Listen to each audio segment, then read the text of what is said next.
Hey guys, today I'm going to be talking to you about the number one thing I get asked, which is what are your top weight loss tips? Now there are so many weight loss tips out there and it all depends on who you talk to, whether it's your doctor, a personal trainer, someone who's lost weight on a low carb diet, someone who's lost weight on a high carb diet. It all depends.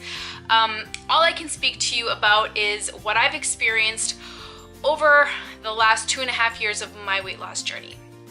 So I'll start off by saying that although the scale is a great tool to track your progress and see if what you're doing is working for you, there are other ways to track your progress. And my favorite, and something I tell everyone to do, is take lots of pictures. So the second you decide to start, and if you've already started, then right now, just start taking lots of pictures. Take pictures in clothes, out of clothes, naked, different angles. Take as many pictures as you can because change happens all over the place in different ways, and sometimes it won't even be reflected on the scale. This whole past year, I've kind of maintained my weight on the scale, but people on Instagram were telling me, wow, you look so good, or I've seen a lot of change in you lately. And I'm thinking, what? But I haven't lost a pound. And then when I sit and I look at pictures and compare them, I can see my body changing, because as long as you continue to eat healthy and exercise, your body is continuously changing. So that would be a really big tip. That's something I always tell people, is take lots and lots of pictures. It's really, really helpful. The next tip I have, which seems obvious, is drink lots of water and green tea.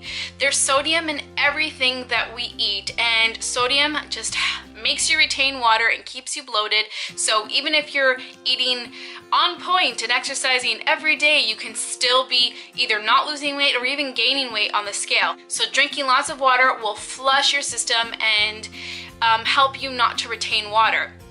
Also, green tea is really, there's like 1,000 health benefits, but I find that it helps me reduce bloat and also helps me with my digestive system.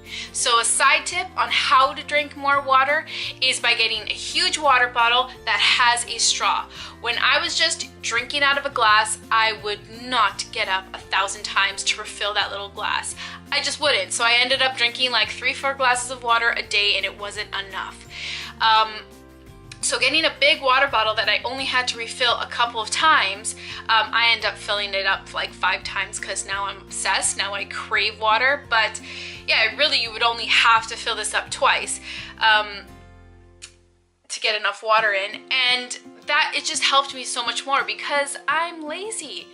I just am. The other thing, let's check out how lazy I really am. When I had a water bottle that I would have to lift to my face and drink, like lift my arm, lift the water bottle and drink it that way, I rarely did that until I got a straw.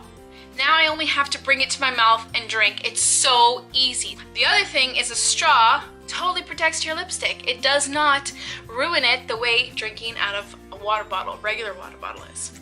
Moving on. So the next tip I always tell people is sweat a little each day.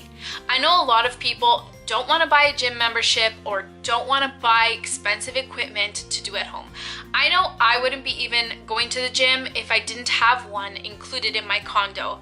So, and even then I get too lazy to go all the way down the elevator. So when you don't want to do a formal, full-blown gym workout, find another way to sweat a little, even if it's just 20 or 30 minutes out of your whole 24-hour day. You can do something. So the next thing I do if I don't want to go to the gym is put on a YouTube video, a free workout video. There's tons to choose from. You just type in exactly what you want. I usually type in low impact cardio workout. My favorite 2 channels are Body Project and Fitness Blender. Like, they're the best, they're the easiest to follow, so check those out if you haven't already. So if I'm still too lazy to do a home workout video, which is so simple, then I go to the next level, which is putting on my favorite show or movie and standing in front of the television while I move, doing squats, sit-ups, jumping jacks, high knees, just different kinds of movements to get my heart rate up and start to sweat. If I'm too lazy for any kind of workout and I really have no interest in putting on workout clothes and doing a workout, then I go for a walk. I'll take Oliver or I'll go with Jim. You guys could take your kids. You can do things like that. Now, there are times, believe it or not, that I'm even too lazy to go for a walk with my dog. So then you got to get creative and trick yourself. And so what I do is I say, I need, let's say, this from the store. That's 15, 20 minutes down the street. I'm going to walk there. So I'll walk to the store, walk around the store, get my things, and then walk home. And that's always, always, always what I do when it's a last resort, when I'm really, really not interested. The other things I do when I'm not interested in any kind of formal workout is, if I know that I haven't worked out that day, I'll take the stairs up to my condo rather than taking the elevator, or I'll park really far when I'm at a store and make sure to walk longer through a parking lot. There's different little ways to trick yourself into exercising more. So the next tip I have is to share your journey and to build a positive support system. So for me, whenever I would try to lose weight, I would always hide it. I wouldn't tell anyone, ever. And the reason for that was, if I wanted to eat a slice of pizza or a cookie, I wouldn't want to feel ashamed, or I wouldn't want people telling me, should you be eating that on your diet? I thought you were trying to lose weight. Is that healthy? I did not want to hear that, because the second I would hear that, I'd want to punch people in the face and I'd want to eat more. And the other reason I didn't tell anybody is because if I gave up, like I knew I would, I didn't want to disappoint people, and I didn't want to be held accountable, because in the back of my mind I knew I was going to give up, and I kind of wanted to give up because I knew I wanted to just eat whatever I wanted and just sit on the couch.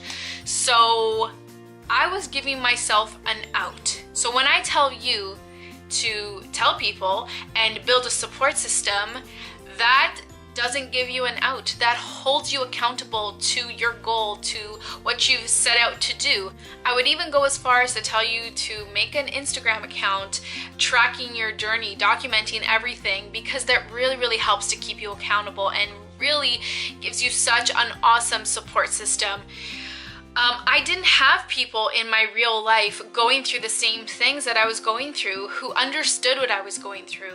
And that's probably why I never succeeded. You know, I can have the most supportive husband and the most supportive parents and sister and friends, but really, if they're not going through the same things as me, I can sit and vent to them and they cannot, and they can be there for me, but it's not quite the same as when somebody knows how you feel and they tell you that, and they tell you you're not ridiculous, and they tell you you're not alone, and they tell you that they feel the same way, and they share their experiences so you don't feel like an alien or a big failure.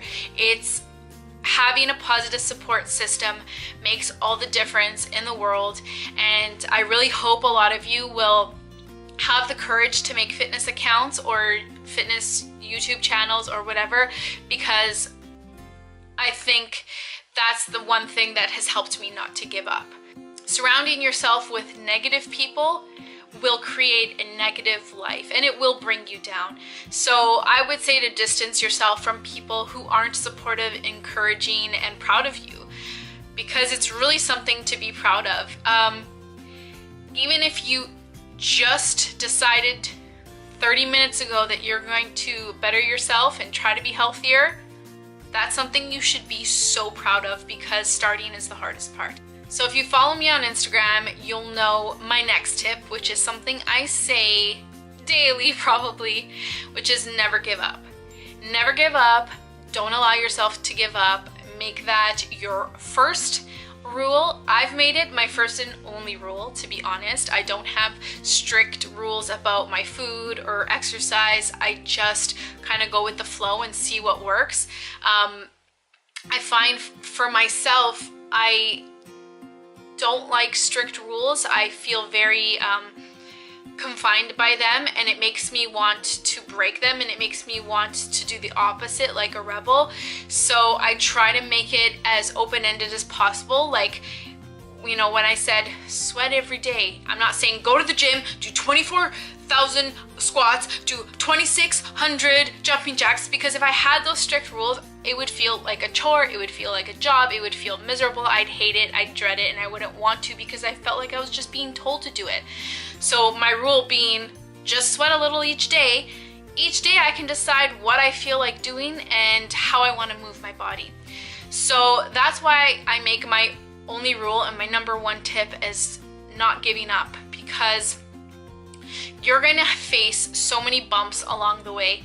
This journey is a lifelong journey. There's no such thing as a finish line on a weight loss journey, because if you decide to stop being healthy, then you're just going to gain your weight back eventually. So you have to make the rule to never give up, so that when you binge, or when you go on vacation and or if you fall off track, or if you're an emotional eater and something happens in your life and you stop going to the gym and you stop eating healthy, life gets in the way. So there's going to be these things over and over. And this is why I'm specifically making this weight loss tips video now, because this just happened to me. I just got off track recently because of my wedding and honeymoon. I decided to get off track. I decided to eat whatever I wanted and to not work out. And that turned into a month long of craziness, and it's so much harder than I ever expected to get back at it. I've made being lazy and eating whatever I wanted second nature all over again. So I really have to start from scratch now, and I have to go back to basics. And that would make a lot of people, and it made the old Jen want to give up.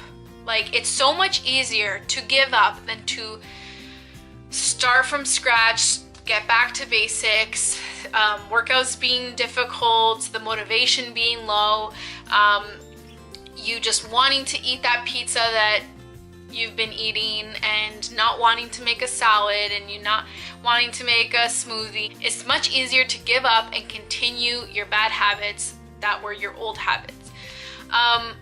So the fact that I've made the rule, the number one rule and the number one tip to never give up, I eventually have to get back, because I've promised myself and I've promised the world that I would never give up. So whether I'm off for a day, a week, a month, a year, whatever it is, I have no choice but to start being healthy again. The next tip I have is just start. Just start. Simple as that. I get a lot of messages from people telling me that they want to start their journey, but they don't know where to start and they don't know what to do. So I'll give them some advice, and then they'll proceed to tell me, okay, thanks, I'll start on Monday, or I'll start next week, or I'll start after the holidays. No, that's not going to work. If you don't start right away, if you don't start when you have that spark of motivation, you will never start. So that's why just start is a tip, and it's a tip you've got to follow and stick to. Just start, just do it. Don't think about it, don't overthink it. And it brings me into my next point, which is use common sense. Use your common sense. Everyone is born with common sense, and it's our choice whether we want to use it or not. Using your common sense is going to help you a lot on this journey. Telling yourself, I want to start a weight loss journey, but I don't know how to start. You do know how to start. Let's do a common sense test. Pizza or chicken? Ding! You're right. Candy or fruit? Ding! You're right. Couch or walk? Ding! You're right. Now, with that being said, it brings me to my next point, which is find a healthy balance. Pizza is not always wrong. The couch is not always wrong. I know that for me, I need a weekly cheat meal to keep me sane, to keep me on the journey, to help me from feeling deprived and wanting to give up. So I always urge people to have a weekly cheat meal. Yes, it might make your weight loss slower, but I will take that any day. I rather have long-lasting, sustainable weight loss, an overall healthy lifestyle, rather than just a quick crash diet that's gonna make me lose a huge chunk of weight that I'm gonna get bored and sick of in 2 seconds and give up on and gain all my weight back. So those are my top weight loss tips, things that I follow daily and what I've done from the beginning of my journey, and it's still completely relevant. So I hope that some of these can help you, or that some of these might have sparked other ideas in you. If you have any other tips that have really helped work for you, leave them in the comments below so that we can all help and support each other. If you enjoyed watching this video and anything was helpful for you, please give it a thumbs up. Don't forget to subscribe for more videos, and we will see you in the next one. Bye guys!